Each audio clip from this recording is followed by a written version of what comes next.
Bendito sea el Señor. Gracias, pastor, por esta prédica, para mí muy oportuna. Dios lo bendiga, querido pastor Sierra. Un abrazo desde Ecuador. Dios lo bendiga por compartir la palabra que es de edificación para todos los creyentes e inconversos. Para mí es una gran bendición. Gloria a Dios por sus muchas misericordias y por su amor. Bendiciones, hermano. O tu marido, o tu esposa, o algún miembro de tu familia te vuelva la espalda y te diga: estás loca, te has metido, sabe Dios de dónde, en una secta o en un grupo extraño, ¿verdad? Así que no te preocupes. Dice: hermanos, no os sorprendáis de las pruebas que vienen a vuestra vida. Dice: porque todos nuestros hermanos alrededor del mundo experimentan en algún momento puntual de la vida pruebas parecidas a las que cada uno de nosotros estamos pasando. ¿Cuántos dicen amén?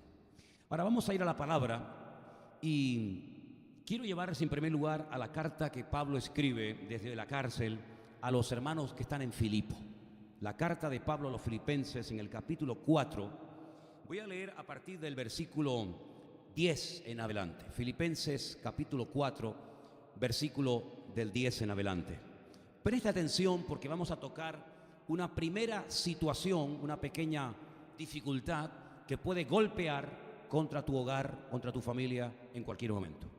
Filipenses 4:10 dice: en gran manera me gocé en el Señor de que ya al fin habéis revivido vuestro cuidado de mí, de lo cual también estabais solícitos, pero os faltaba la oportunidad. No lo digo porque tenga escasez, pues he aprendido a contentarme.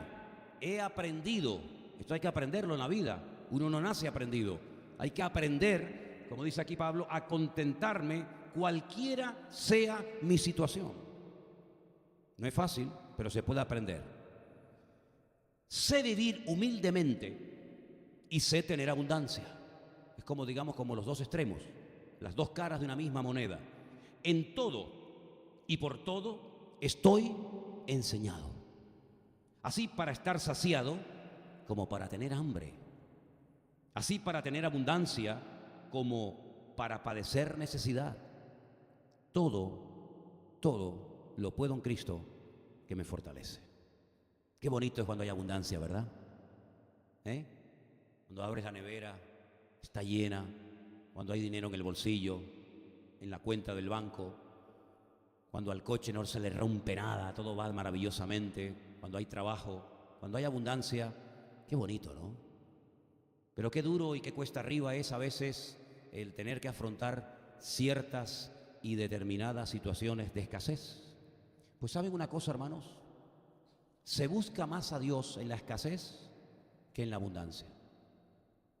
Mi experiencia, tal vez no es la de otros, pero desde mi experiencia les digo que he visto a más gente echarse a perder cuando les sobraba y tenían abundancia que cuando tenían escasez y les faltaban ciertas y determinadas cosas. No debería de ser así, sino que deberíamos tener en cuenta de que hay momentos, habrá en la vida momentos de abundancia, y que no se nos tiene que subir a la cabeza esa abundancia, sino darnos cuenta de que es un periodo más o menos largo, pero no poner nunca nuestra confianza ni nuestra seguridad en lo bien que nos están yendo las cosas y en el patrimonio que hemos llegado a acumular, porque es tan engañoso, tan efímero, que en cualquier momento el que está en la cumbre puede llegar al valle más profundo. Y por eso las palabras del sabio Salomón retumban en nuestros oídos en esta noche. Señor, no me des pobreza ni riqueza, sino manténme del pan necesario. Decía Salomón con su tremenda sabiduría: si me das demasiado, puede ser que me olvide de ti. Pero ¿cómo se puede olvidar una persona de Dios cuando le va bien la vida? ¿Cómo se puede olvidar una persona del Señor de ser agradecido, de depositar su fe y su confianza en Dios cuando hay abundancia? Pues hermanos, ocurre, no es la primera ni la última vez que pasa. Y decía el sabio Salomón: pero tampoco me des escasez, no sea que robe y blasfeme y peca contra ti, sino que, como acabo de decir, manténme del pan necesario. Si alguien piensa que esta es una especie de enseñanza única y exclusivamente de lo que llamamos Antiguo Testamento, nada más lejos de la realidad. La oración modelo, la famosa oración del Padre Nuestro que estás en los cielos, En esa oración que el Señor enseñó en el Sermón del Monte hay varias peticiones. No es una oración que todo es pedir y pedir y pedir. No, no, no. Solamente hay 3 cosas que en el Padre Nuestro el Señor nos enseña que uno debe de pedir. Y una de ellas es por el pan. Ahora, no estamos hablando literalmente del pan. Dame el pan nuestro de cada día. El Señor te da una barra de pan y ya está. Sino que el pan representa la comida, ¿verdad? El pan es como una palabra comodín, que se utiliza para hablar de nuestras necesidades materiales que tenemos cada día. Y el Señor nos enseña en el Padre Nuestro a pedir el pan nuestro de cada día.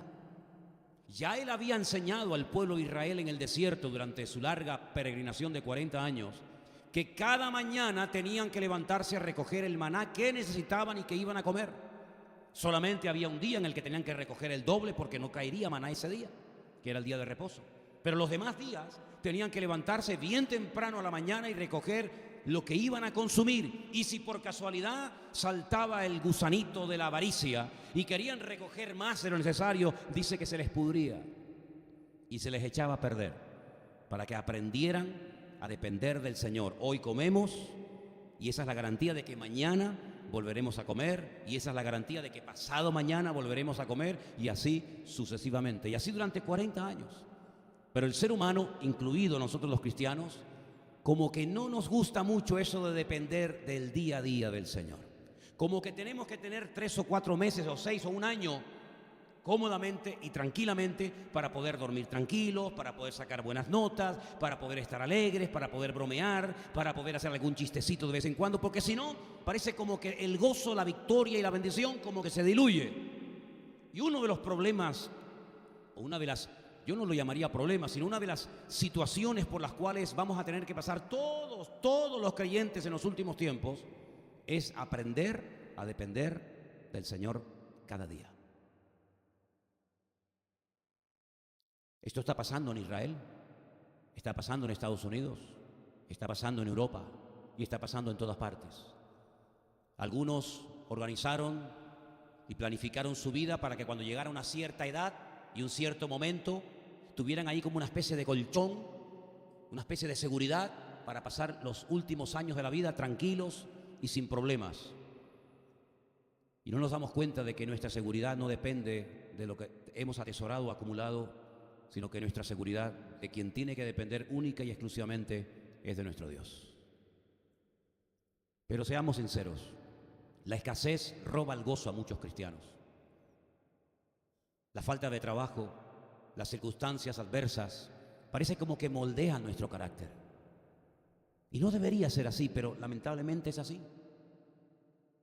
A veces parece como que nuestro carácter es afectado a favor o en contra según lo que tenemos o dejamos de tener. Y me da rabia que seamos así. Me da rabia porque realmente este tema teníamos que tenerlo ya más que superado. Pero lamentablemente nuestra carne todavía se asusta, tiembla. Nuestra carne todavía no termina de aprender que el Señor es nuestro pastor y que nada nos faltará. Por poco me costó la vida, y sé que en aquel momento podía haber perdido la vida.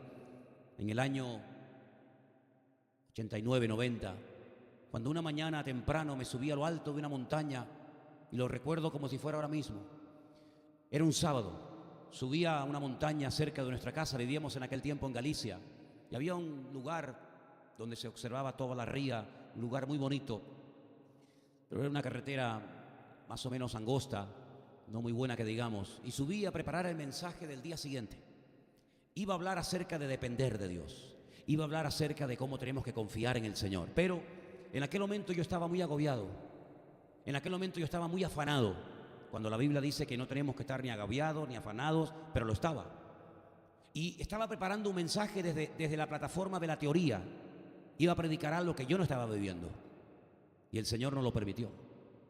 Yo estaba a punto, o por lo menos mis planes eran irme durante un tiempo de España a otro lugar, a predicar, a servir al Señor. Y tenía en ese momento un coche. Y mis planes, repito y subrayo, eran venderlo. Y con lo que nos dieran por la venta de ese coche en aquel momento, comprar unos pasajes y llevarnos un poquito de dinero para Argentina, el país donde queríamos ir en aquellos años.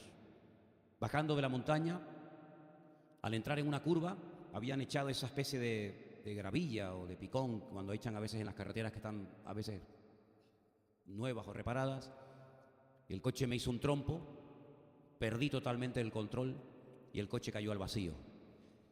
Esa sensación de caerte al vacío, de perder el punto de referencia, de no saber dónde estás, es algo tan terrible y es algo que pasa tan rápidamente que en cuestión de segundos puedes perder la vida. Me agarré al volante, no llevaba el cinturón de seguridad y hice la oración más corta de toda mi vida, pero yo creo que con la mayor profundidad al mismo tiempo. Señor, sálvame. Y cuando dije eso, el coche paró de repente. El cristal de adelante se desprendió entero, ni se rompió, hizo ¡pum!, salió entero. Y automáticamente los limpiaparabrisas entraron hacia adentro. Me hicieron un corte aquí en la cabeza, el coche quedó así de punta. Había caído sobre la rama de un árbol, creo que eso fue lo que me salvó.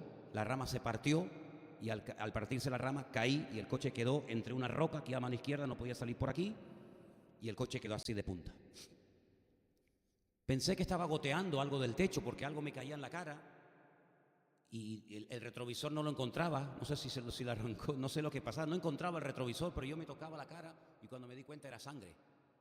Entonces salí del coche y trepé como una especie de montañita que había por ahí, una especie de barranco, y mi preocupación era sacar el coche cuanto antes, porque yo quería ver cómo había quedado el coche, quería ver cómo había quedado para venderlo, porque aún seguía con mi ansiedad y aún seguía con mi afán. Estuve un buen rato allí, vino al rato un jeep y me vieron y les hice señales para que me pararan y les dije que había tenido un accidente. Me dijeron, ¿un accidente? ¿Pero de qué? Digo, de coche. ¿Y dónde está el coche? Digo, el coche está allá abajo. Cuando ellos se agacharon, se bajaron del coche y vieron el coche allá abajo, dije, ese coche es tuyo. ¿Tú saliste de ahí? Digo, sí, yo salí de ahí. Entonces me llevaron a una casa que había por allí, una señora de campo. Yo no quería llegar a casa con toda la cara llena de sangre, todo sucio, todo lleno de tierra. Y entonces la señora, muy amablemente, me dejó entrar en su casa. Yo entré al baño y cuando comencé a lavarme la cara, se me fue todo. Y por poco me caigo, me agarré. Al final llegué a casa. Bueno, la cuestión está en que un tractor me hizo el favor de irme a buscar el coche abajo. Y el coche era un desastre. La palanca de cambio no estaba, los palieres se habían partido. El coche estaba el chasis todo doblado. En fin, un desastre. A la chatarra. ¿Saben cuánto me dieron, no? Nada. Además tuve que pagar la grúa. Lo perdí todo. Pero ese día empecé a descubrir algo interesante. Y es que Dios todo lo tiene bajo control. Pero a veces para aprender ciertas cosas tienes que desprenderte de otras. Y a veces, digamos, el ansia, la preocupación, el nerviosismo por las circunstancias económicas adversas, por la falta de dinero, por la falta de trabajo, producen en nosotros una tristeza, producen en nosotros una ansiedad, y es precisamente donde el Señor nos señala con su dedo y nos muestra que es en ese área donde no hemos madurado. Es en ese área tan importante y básica de la vida en la que el Señor quiere tratarnos y mostrarnos que del único del cual se puede depender es solamente del Señor. Y una de las cosas que hemos leído en este texto esta tarde es que Pablo tuvo que aprender, y tú y yo me temo que también vamos a tener que aprender a vivir en abundancia, que no hay que hacer mucho esfuerzo para aprender a vivir en abundancia, porque si cada uno de ustedes ganaran o tuvieran en este momento 10.000 euros libres por mes para gastos personales, ¿sufriríais mucho? ¿Tendríais que hacer algunos cursillos intensivos? ¿Tendríais que ir a clases nocturnas a la universidad? Porque es que con 10.000 euros que no sé qué hacer. Te aseguro que te adaptarías al momento. Pero el Señor está enseñando a sus hijos cada vez a vivir con menos. Porque cada vez vivir con más no es complicado. Pero el vivir con menos sí hay que aprender. Y Pablo llegó a aprender y a gozarse. Y llegó a decir, hermano, yo le doy gracias porque sé que ustedes tenían intención de colaborar conmigo, de apoyarme en mi ministerio. Sé que os faltaban las oportunidades, pero no se preocupen, hermanos. He aprendido a gozarme. He aprendido a estar con estabilidad emocional perfecta en la abundancia y en la escasez, porque todo lo puedo en Cristo que me fortalece. Y ese versículo que sabemos todos o casi todos de memoria, Filipenses 4:13, está en el contexto de las necesidades económicas, está en el contexto de una enseñanza directamente de Dios a nuestra vida, donde el Señor nos enseña a vivir en abundancia, a vivir en escasez, Pero no solamente aprender a vivir en un extremo y en otro, sino a contentarnos, a gozarnos y a vivir y a disfrutar de la vida, cualquiera sea nuestra situación. ¿Cuántos dicen amén? Y estamos viviendo en los últimos tiempos, ¿sabían, no? ¿Sabían? En cualquier momento, aunque ya por ahí algunos dicen que ya ha empezado, aunque no se ha dicho abiertamente, la Tercera Guerra Mundial, hay más de 20 países en este momento en guerra. Millones de personas están muriendo todos los años en diferentes conflictos bélicos. Pero como que no se dice abiertamente que ya realmente esto es una guerra de una magnitud tremenda. Y yo en mi corazón tengo como la sensación de que estamos en un momento de una paz tensa. Es como cuando va a venir un huracán. Que hay una calma, ni las hojas de los árboles se mueven, ni los pájaros se oyen ni se ven, no hay ni una hormiga en el suelo, hay una calma, una paz impresionante. Y dice, qué cosa más rara. Y de repente viene el huracán, amigo, y arrasa con todo y hace un destrozo espectacular, ¿verdad? Pues en el sentido espiritual yo tengo esa sensación. Hay como una calma, como una cosa de decir, bueno, esto tiene que explotar por algún lado. Y va a explotar, dice la Biblia, que en algún momento determinado. Y creo que todo este tiempo el Señor lo ha querido utilizar en nuestra vida para enseñarnos a vivir sin quejarnos. Qué fácil es quejarnos, ¿verdad, hermanos? Qué fácil es quejarnos. ¿Quién te enseñó a ti a quejarte? ¿Te acuerdas? ¿Quién te enseñó a ti a estar todo el día echándole la culpa a esto? ¿Verdad que no tuvo que enseñarnos nadie? Es como algo que llevamos dentro. Algunos hermanos en otras naciones a veces me dicen literalmente, a veces nos preguntamos, ¿qué hacemos aquí? ¿Verdad? Pero queridos hermanos, yo quiero recordarles, porque sé que lo sabéis, solamente te lo recuerdo, que nuestra vida tiene propósito y nuestra vida está bajo el control y la soberanía de Dios. ¿Cuántos dicen amén? Y ni una hoja de un árbol se va a caer si Dios no lo permite. Y las circunstancias por las cuales estamos pasando todos y cada uno de nosotros son circunstancias que no le podemos echar la culpa al gobierno, no le podemos echar la culpa a un partido o a otro, al diablo, no, sino son circunstancias que Dios está permitiendo por las cuales tenemos que pasar cada uno de nosotros. Y que Dios nos ayude, que Dios nos enseñe y que nos dejemos enseñar que estamos viviendo en tiempos difíciles y tenemos que aprender a adaptarnos a las circunstancias y gozarnos y dar gloria a Dios en medio de la prueba. ¿Cuántos dicen amén? Hay algunos versículos en Colosenses que quiero leer en esta tarde. Colosenses capítulo 1, por favor.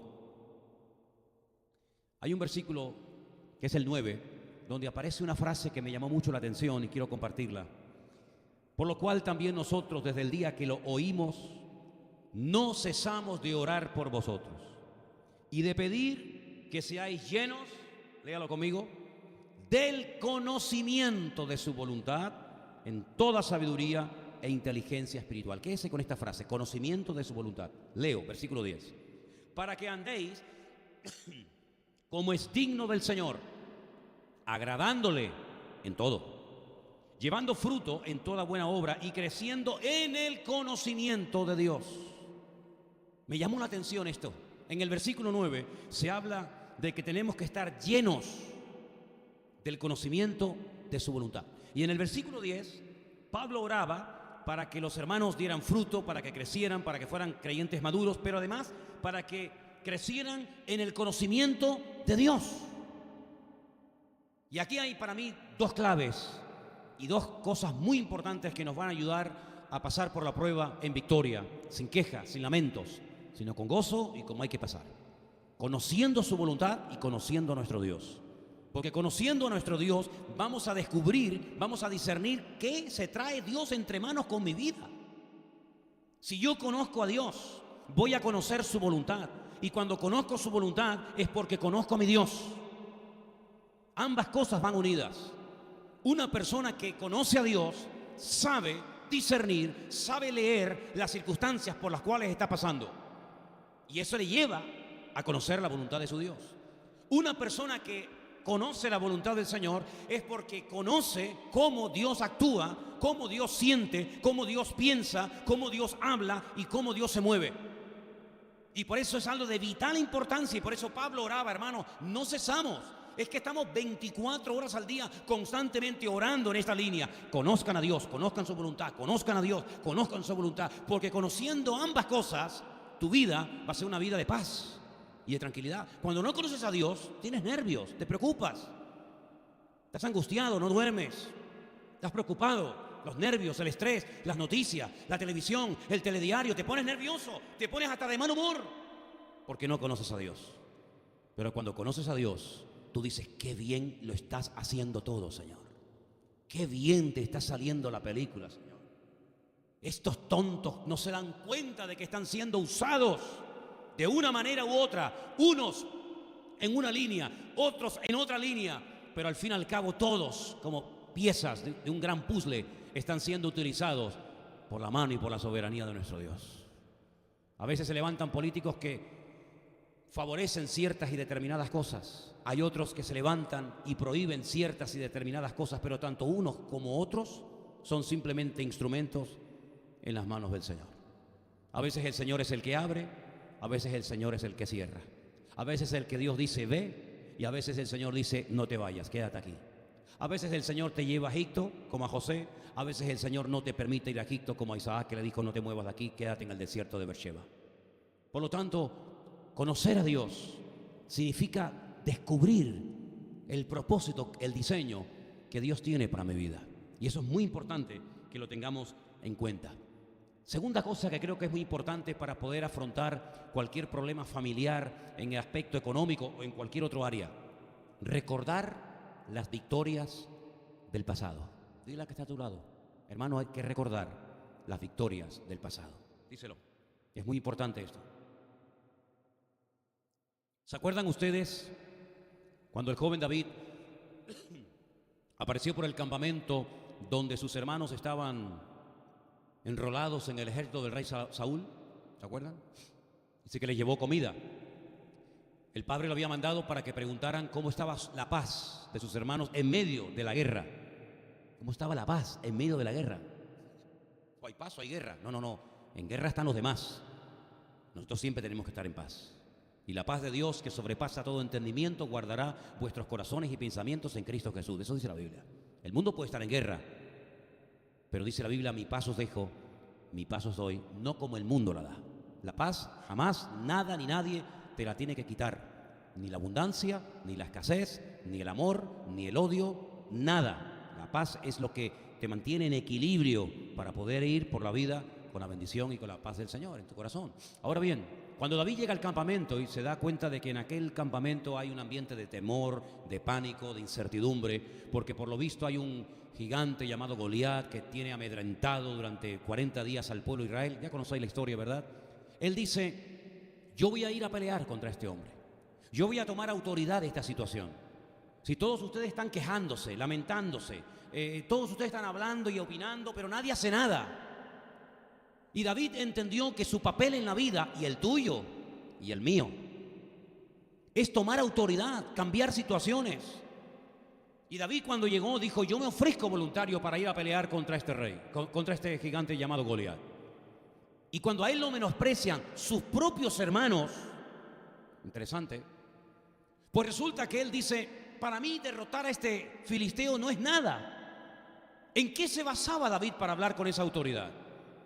¿En qué se basaba David para decir que lo iba a derrotar como si fuera un enano? Él comenzó a recordar, él comenzó a mencionar las victorias que había obtenido en el nombre del Señor en el pasado. Y él comenzó a contar allí una serie de cosas que aparentemente nadie sabía, pero que él las conocía perfectamente. Él dice, yo soy pastor de ovejas, cuido de las ovejas de mi padre.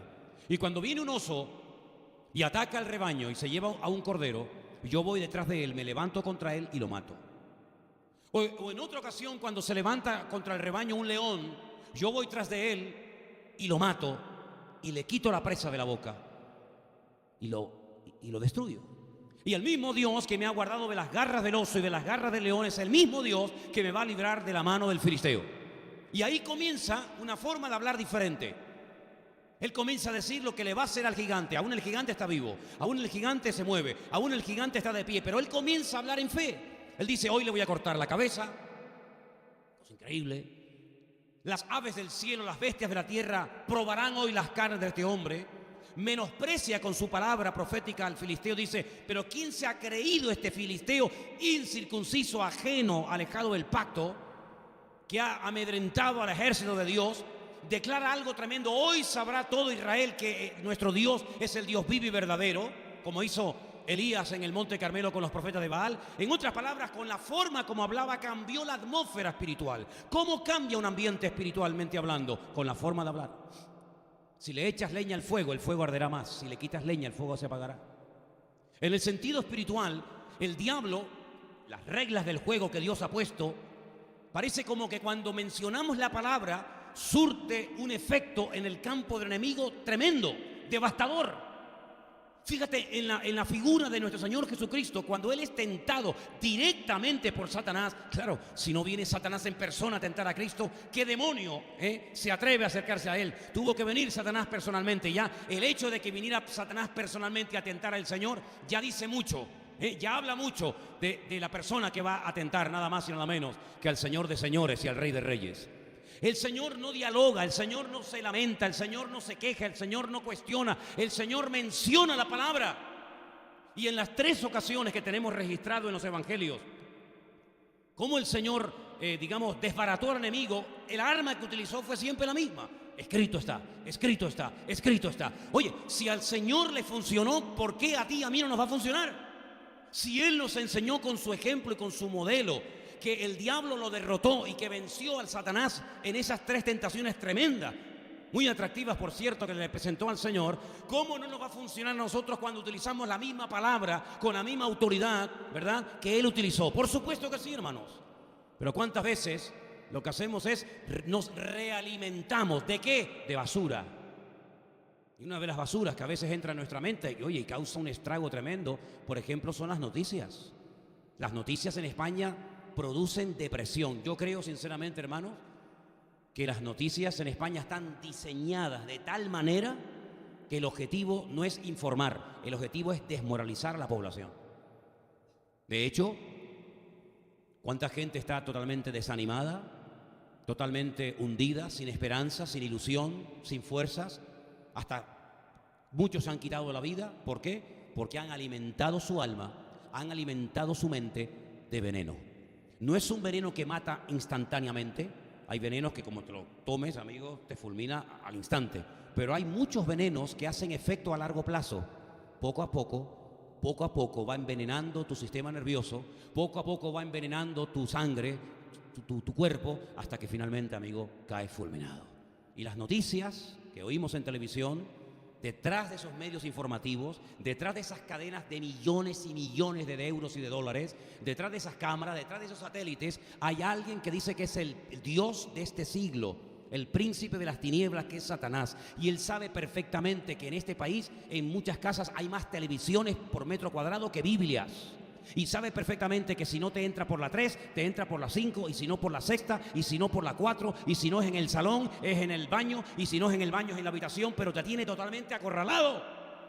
¿Y cuántas veces cuando uno termina de ver el diario dice, Dios mío, pero que este país se va al garete y nos estamos hundiendo? Pero es que no hace falta, hermanos, no hace falta bajo ningún concepto estar todo el santo día pendiente de lo que dicen o no dicen, porque nosotros vivimos en este planeta, pero no somos de este planeta. Les voy a decir algo que les puede llamar la atención: somos extraterrestres. Algunos dicen, yo creo en los extraterrestres. Y yo también. ¿Tú crees como pastor en los extraterrestres? Sí. No me diga, ¿y por qué? Digo, porque yo soy uno. Yo soy un extraterrestre. No somos de este mundo. Vivimos temporalmente en este mundo, pero aquí estamos de paso. Pero a veces nuestra forma de hablar, nuestra forma de comportarnos, nuestra forma de vivir, es como si fuéramos a vivir aquí toda la eternidad. Y aquí estamos simplemente de paso. Así que no te afanes tanto por las cosas, porque nada de lo que tenemos hoy en día nos lo vamos a poder llevar. Los faraones se preparaban para la otra vida y mataban hasta los esclavos para no irse solos, para que los esclavos les sirvieran en la otra vida cuando cruzaran el río, ¿verdad? Pero sin embargo, hermanos, la Biblia declara algo tremendo: desnudos vinimos. Qué humillante, ¿no? Podíamos haber venido vestidos y desnudos nos vamos. ¿Cómo nacieron los ricos? Desnudos. ¿Y cómo se van? Igual. ¿Qué te parece, hermano? Luego, la palabra del Señor nos enseña algo muy interesante y quiero que presten atención a estos versículos. Después te digo dónde van a estar. Pablo dice, en mi primera defensa, si cuando le hicieron el primer juicio, ninguno estuvo a mi lado. Si tú observas y analizas detenidamente la vida de este hombre, era un hombre que muy rara vez estaba solo. Generalmente estaba siempre rodeado o de obreros, o en alguna congregación, o en algún meeting público predicando la palabra. Siempre estaba rodeado de personas que querían estar con él aprendiendo y absorbiendo el conocimiento y la sabiduría tan grande que este hombre tenía. Me refiero al apóstol Pablo. Pero fíjate qué curioso que él, cuando escribe su última carta, antes de morir, dice que ninguno estuvo allí. Es interesante, Timoteo no estaba, tú, y Tito, y Priscila y Aquila. No había nadie. Dice, ninguno estuvo a mi lado. Todos me desampararon. Dice, no les sea tomado en cuenta. No es que no sabían, cuidado. No es que, yo no sabía que te iban a hacer el juicio el otro día, hermano, perdona, me olvidé. No. Es que los desampararon, que es muy diferente. No quisieron estar. Una cosa es que te olvides, que me van a hacer un juicio y probablemente me condenen a muerte y te hayas olvidado de la fecha y del día y de la hora. Y otra cosa es que voluntariamente hayas decidido no querer estar conmigo. Y eso es lo que le está diciendo. Me desampararon, me dejaron más solo que la una. Pero el versículo 17 es impresionante. Dice, pero el Señor estuvo a mi lado. Esto es lo que marca la diferencia. Segunda de Timoteo 4:17 dice, el Señor estuvo a mi lado. Me dio fuerzas para que por mí fuese cumplida la predicación y para que todos los gentiles oyesen. Así fui librado de la boca del león. Bueno, está hablando en pasado. Así fui librado de la boca del león. Pero es que en el versículo 18 añade y dice, y el Señor me librará de toda obra mala y me preservará para su reino celestial. A Él sea la gloria por los siglos de los siglos. Amén. Es decir, la seguridad de que el Señor tiene todo bajo control y me va a librar de lo que me viene encima es que en el pasado ya el Señor me libró. Por lo tanto, cuando yo les dije en esta tarde que repitierais, que os dijerais el uno al otro, recordar las victorias del pasado es fundamental, porque muchas veces cuando se presenta una situación nueva o una situación difícil o dura, como que nos olvidamos de que ya esas situaciones o parecidas ya han sido resueltas y aclaradas en el pasado. ¿O es que acaso Dios nunca ha contestado una oración tuya? ¿Ha contestado alguna vez alguna oración? Bueno, pues dice la Biblia, esta es la confianza que tenemos en Él, que si pedimos alguna cosa conforme a su voluntad, Él nos oye. Y si sabemos que Él nos oye, sabemos que tenemos las peticiones que le hayamos hecho. Luego, ¿cuál debe ser la actitud cuando nuestra familia, nuestro matrimonio, nuestra vida está pasando circunstancias difíciles? Y estamos hablando fundamentalmente esta tarde acerca de aspectos tal vez económicos, que son los que parece como que más duramente golpean contra nuestra estabilidad emocional. Pues simplemente es confiar en Dios, no hay más. No hay más. Que no hay una magia, no hay una varita mágica, no hay un truco que digamos, mira, tienes que hacer. No. Confía en el Señor y Él hará. Y hay un libro hermoso que se llama el libro de Proverbios, que ustedes lo conocen y lo han leído seguramente. Y uno de ellos dice, teniendo sustento y abrigo, estemos contentos con esto. ¿Sí o no? Y lean el libro de Proverbios para que ustedes se den cuenta de cómo el Señor nos enseña a disfrutar de la vida, aunque tengas un trozo de pan duro y nada más que echarte a la boca, porque ese pan con la bendición de Dios te va a saber a gloria. Uno de los profetas más grandes que jamás ha vivido en este planeta Tierra se llamó el profeta Elías. ¿Sí o no? Ay, si viviera el profeta Elías hoy en día. Todos estos fantasmas y todos estos sinvergüenzas que a veces están en los púlpitos enseñando barbaridades y engañando a las congregaciones y haciendo locuras que no le llegan ni a la suela del zapato a este tremendo varón de Dios. Imagínate que fueran como el profeta Elías, que ora y cae fuego del cielo, que resucita muerto. Madre mía, sería terrible, ¿no? Pues sabes que el profeta Elías tuvo que estar 6 meses escondido en una cueva que yo he visitado un montón de veces en el desierto, en Israel, esperando la misericordia del Señor por la mañana y por la tarde. Y dice que los cuervos venían y uno les traían un trocito de pan y otros un trocito de carne, y se acabó. Y agua del arroyo para beber hasta que se terminó secando. Pero vamos a ver que es un profeta de Dios, que es un gran varón de Dios, que el otro día en el Monte Carmelo degolló a 400 profetas de Baal y ahora lo mantienes a pan y agua y de vez en cuando un trocito de carne. ¿Pero esto qué es? ¿Qué recompensa para este hombre de Dios? Hermano, yo creo que ese pan, ese agua del arroyo y ese trocito de carne le tenía que saber a este hombre a gloria, porque venía con la bendición de Dios. Le venía por la mañana y le venía por la tarde, porque en la Biblia, en los tiempos de la Biblia, se comía solamente 2 veces al día, no 4 y 5 o 20, como hoy en día algunos, ¿no? 2 veces al día. Y el Señor suplía las necesidades de su siervo. ¿Qué te parece? Y una vez, cuando se quejó y se lamentó y le pidió al Señor, quítame la vida, que ya no aguanto más, me siento solo. El Señor dice que le preparó una torta, una tortita, seguramente sería una pita, estas que comemos tantas veces por allí. Y dice que caminó 40 días con aquella tortita en el estómago. Ay, amigo. Y a veces cuando llegamos a casa y no está la comida preparada, parecemos un oso enjaulado, ¿no? Solamente nos falta pegarle una dentellada en el cuello a nuestra mujer diciendo, oye, que ya se ha pasado 10 minutos la hora de la comida, ¿verdad? ¿Qué te parece, amigo? Hermanos, estamos viviendo tiempos en los que Dios está tratando de moldear nuestras vidas. Y las familias tienen que estar más unidas que nunca. Y lo que tenemos que buscar desesperadamente es la bendición de Dios.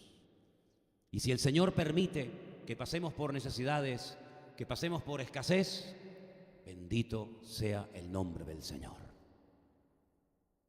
Pensaba en estos días en los 11 millones de indocumentados de los Estados Unidos, que algunos de ellos, ya se han dado algunos casos con más de 30 años viviendo en Estados Unidos así, de la noche a la mañana, cambia un presidente, cambia una política interna del país y se promulga un edicto donde tienen que salir y si no salen te van a sacar millones de personas que para ellos Estados Unidos era el paraíso terrenal.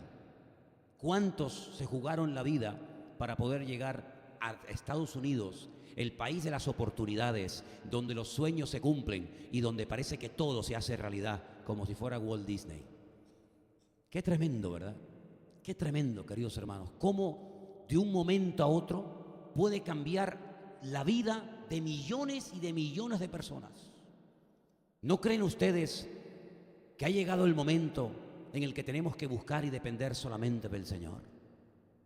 ¿No creen ustedes que ha llegado el momento cuando tenemos que pedirle perdón al Señor por las veces que nos hemos quejado por lo que tenemos? Porque si en esta tarde yo les pidiera, o en esta próxima semana, o en los próximos meses, yo les pidiera que todo cuanto tienen cada uno de ustedes en sus casas, lo trajeran a la iglesia, yo creo que aquí no cabría, sinceramente. Que cada uno traiga sus zapatos, sus camisas, sus corbatas, su televisión, su radio, sus coches, todo lo cuanto tienen cada uno de ustedes, que lo trajéramos a la iglesia y lo fuéramos amontonando. Hermanos, sinceramente, creo que este local se quedaría pequeño. ¿Cuántas camisas tú tienes? ¿Cuántos pares de zapatos tienes tú, hermana? Digo hermana porque generalmente ustedes tienen más que nosotros. Tiene que ser el alto, el bajo, el amarillo, el azul, el rojo, el verde, el colorado, el plano, el otro, el negro y el gris, se acabó, fuera. ¿Cuántos pares de tenis tienes? ¿Cuántos cachivaches que ya ni usas tienes en tu casa? Y hasta de eso nos hemos llegado a quejar. Quiero terminar diciendo unas palabras de mi Señor amado. Las zorras tienen guaridas y las aves de los cielos tienen nidos, mas yo no tengo donde reposar mi cabeza. Así vivió mi Señor, pidiendo un burro prestado para poder entrar a Jerusalén, pidiendo una casa donde poder celebrar el partimiento del pan y del vino. Así murió mi Señor, desnudo en la cruz, porque hasta la única prenda que tenía se la quitaron, que era la túnica hecha seguramente por su madre. Así vivió nuestro Señor, ¿verdad? Le dijo aquel, te seguiré a donde quiera que vayas, y cuando le dijo el precio que tenía que pagar, ay amigo, si te he visto, no me acuerdo. Hermanos, estamos viviendo en la recta final. Estamos viviendo en estas profecías que hemos leído durante tanto tiempo y que vamos a volver otra vez a repasar, Dios mediante, porque sin lugar a dudas el Señor nos está enseñando muchas lecciones que tenemos que valorar y tenemos que adaptarnos a estos tiempos difíciles, evitar toda queja, todo lamento y darle gracias a Dios desde que te levantas hasta que te acuestas. Hoy ha habido gente que ha caminado kilómetros para ir a buscar un poco de agua potable. Nosotros simplemente moviendo un poco el grifo, tenemos ahí todo el agua potable que necesitamos. Hoy ha habido gente que ha tenido que buscar leña al monte para poder cocinar. Y nosotros tenemos en casa 2 y algunas veces hasta 3 y 4 bombonas de butano. Se acaba una y compramos otra. Y le damos a un botoncito, ¡pum!, y se enciende la luz. Queridos hermanos, demos gracias al Señor en esta tarde por lo que tenemos. Y confiemos en el Señor, que el Señor tiene nuestra vida bajo su control y bajo su dominio. Joven fui y he envejecido, y nunca he visto justo desamparado ni su descendencia que mendigue pan. Toma esta promesa en esta tarde y cierra tus ojos ahí donde estás. Y dile al Señor: Señor, que mi familia, que mi vida sea una vida que dependa de ti, Señor. No dependemos de pagas, no dependemos de salarios, dependemos de Dios. Las pagas, los salarios, las jubilaciones, los ahorros, como en muchas ocasiones ha ocurrido, desaparecen. Lo único que tenemos seguro en esta vida es la presencia de nuestro Dios. Y a ti nos agarramos en esta tarde, Señor. A ti clamamos en esta tarde y pedimos que en nuestra casa esté la bendición de Dios. Que tus ojos estén abiertos de noche y de día sobre nuestros hogares y familias. Nuestros maridos, esposas, hijos, familiares, seres queridos. Que dependamos de ti, Señor. Que